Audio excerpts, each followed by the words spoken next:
I think the X factor in this game is going to be the Ohio State defense.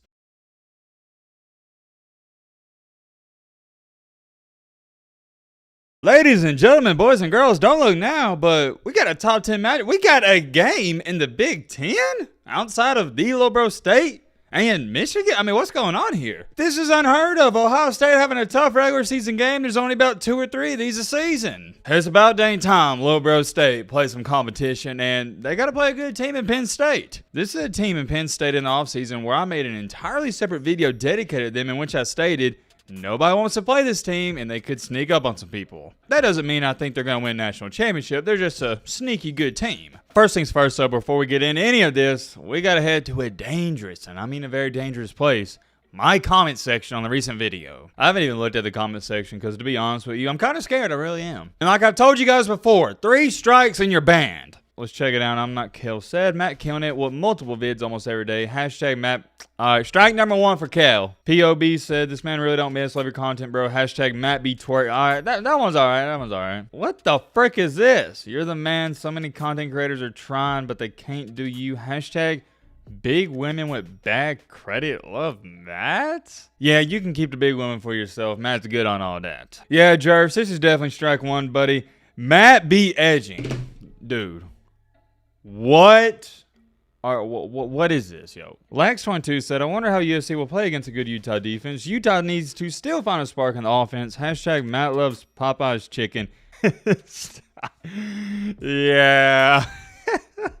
That's gotta be racist. Love the videos, Matt. Keep it up. Hashtag Matt be stroking. All right, buddy, listen up. This is a family-friendly channel. I don't know what y'all think this is. And you know what I just thought of? Hold on. I just thought of this. Imagine somebody like that's not a part of our community, has been watching for a couple months or a couple years. They just randomly decide to click on a video and they go to the comment section and see all this stuff. What do you think they're thinking? Because y'all know that happens, right? New people subscribe to the channel every single day. Guys, you're scaring off people from joining the community. Bro, like, this is what I'm talking about, right? You can't say this. Love your videos, man. Can't wait for a Tennessee versus Bama. Hashtag Matt be taking money from the board. You can't say this stuff, bro. It made me look like a bad guy. What? Somebody's gonna watch a video, not know anything about me, and think something like this is true. No. This is it. This is the last comment I'm reading. Strike 1 for Krillin Ramirez 55. Love the vids, bro. Hashtag Matt be spreading my... Yeah. Strike number 1, buddy. I don't even know what to say. Let's get back on with what we're supposed to be talking about. This is a really interesting matchup when you break it down because all Penn State has done this season is take care of business and nobody's talking about them. Maybe up north you're talking about them, but for the Southeast, I can tell you firsthand, nobody's saying a single word about Penn State. You know what the perception of Penn State is? Yeah, they're a good football team, but they can't beat Michigan and Ohio State, so they're irrelevant. That is the national perspective of Penn State, whether you like it or not. And I gotta be honest, I completely understand it because that's how I feel about Penn State as well. Yeah, they're a good team, but unfortunately, they're in the Big Ten West. Wait a minute. Hold on. I said Big Ten West. My apologies. Big Ten East. There we go. The Big Ten East has 3 heavyweights and then 4 duds. You get 3 top 10 teams, and after that, it's a huge fall off. Everybody sucks. Remember a couple weeks ago, Maryland's undefeated, and everybody's trying to tell me, Matt, you're sleeping on Maryland. And I told you, no.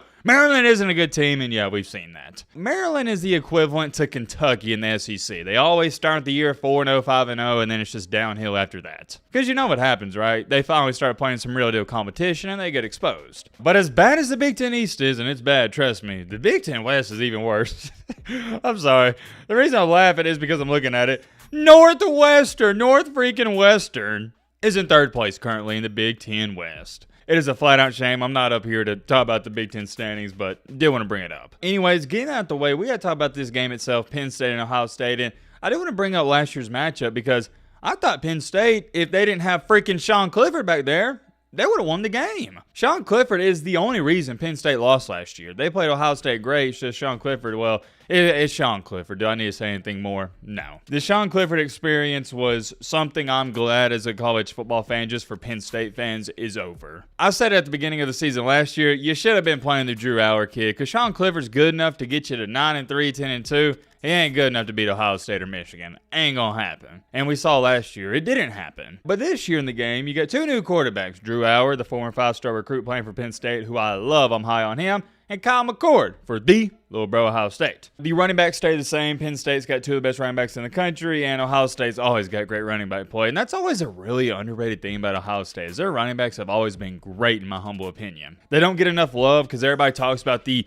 wide receivers that go in the first round, and same thing for the quarterbacks, but I always love Ohio State running backs. Travion Henderson, man, whoo, I think they need to start feeding that dude the ball way more than what they are. I know he has been battling some injuries, but when he's healthy, he's one of the best running backs in the country. I'm just going to be honest with y'all, I don't even know where this game's at, and I don't even know the spread. Let's pull it up. I would assume Ohio State's a 3.5, 4-point favorite. Let's pull it up right here. And okay, I was close. Ohio State is a 4.5-point favorite. They played 11 a.m. That's the Fox kickoff, and it's at Ohio State. I'm going to keep it a Fortnite V-Buck with all of you. I still don't know just how good Ohio State is or Penn State. And the main reason for that, and I hate to go back to this, but it is the reason, they're in the sorry and sucky Big Ten. The Big Ten's flat out awful. Outside of Penn State, Ohio State, Michigan, it is awful. With that being said, the only legitimate game you could point to for either of these teams is Ohio State did beat Notre Dame, but they only won by a couple inches. So it's kind of like, okay, yeah, Ohio State did beat Notre Dame, but they struggled and got fortunate to win at the end. On the flip side for Penn State, well, they haven't played anybody. Their last 5 games, I'll show it to you right here. Oh, man. Are you kidding me? UMass, awful. Northwestern, dang near shut down the football program. Iowa, flat out awful. Illinois, not good. And Delaware. I guess you could argue and say that Penn State's best game of the year, best win of the year, was in the season opener against West Virginia. But outside of that, like I was saying, it's hard for me to decipher how good Penn State is. So with that being said, this is almost like previewing a preseason game. We just got to go off of what we think's going to happen. The only thing we know, or I know for certain in this game, is Ohio State is far more talented than Penn State. They got way more 5- and 4-star recruits. They have better players, better talent. They should win this game. That doesn't mean necessarily they'll win the game, but going off of what we see on paper, yeah, Ohio State should win. It's up in the air, though, because let me ask you a question. Who's got the better quarterback in this game? Ohio State and Kyle McCord, or Penn State and Drew Aller? Let's take a look at their numbers and compare them, why not? Kyle McCord on the year has 1,600 passing yards, 11 touchdowns to only 1 INT. Not shabby, not too shabby at all. On the flip side, Drew Aller has 1,200 passing yards with 12 touchdowns to 0. That's really impressive. 0 INTs. Also, not too bad at all. I'd say these quarterbacks are 1A, 1B. Me personally, if I had to pick a quarterback for my team, if I was starting one tomorrow, I'd take Kyle McCord. That last drive against Notre Dame when they needed a touchdown win, that really impressed me. I would take McCord. When it comes to running backs, it's also 1A, 1B. When it comes to wide receivers, sure, wide receiver 1 in this game is Marvin Harrison Jr., but Penn State's also got some solid wide receivers. I'm just going to try to keep this short and sweet, guys. Here's what it comes down to for me. I don't believe in James Franklin. I simply don't. I don't think he's going to go into Ohio State's home stadium and beat them. I also don't believe in Drew Aller just quite yet. I don't. I'm high on the kid. I hope he goes in there and has a great game, but Ohio State has always had Penn State's number. Every single year, it seems like the Penn State players, they get up for this game, but they just can't quite pull it off. Last time they won was several years ago, and even at that you had to play your A++ game. I fully expect Ohio State to go out here, and I'm not going to say dominate Penn State, but they're going to be in control of this game. I think Ohio State's a better team, and they're going to remind Penn State that you're still behind us in Michigan. I'll take Little Bro State in this one, 34-17. I think the X factor in this game is going to be the Ohio State defense. If Ohio State's defense can continue to play better than they've played in the past 8 years combined, they're going to shut down Penn State. I do expect Ohio State's defense to give Penn State some problems, and that's going to be the reason they win the game. On the flip side, I don't see Penn State slowing down Ohio State too much. Maybe they do, but like I said, I can't emphasize this enough. There's so many unknowns heading into this game. There's still a lot I got to learn about both of these teams, and I'm just excited to watch it. I can't wait to see how this one unfolds. Let me know your thoughts down below. But Romani.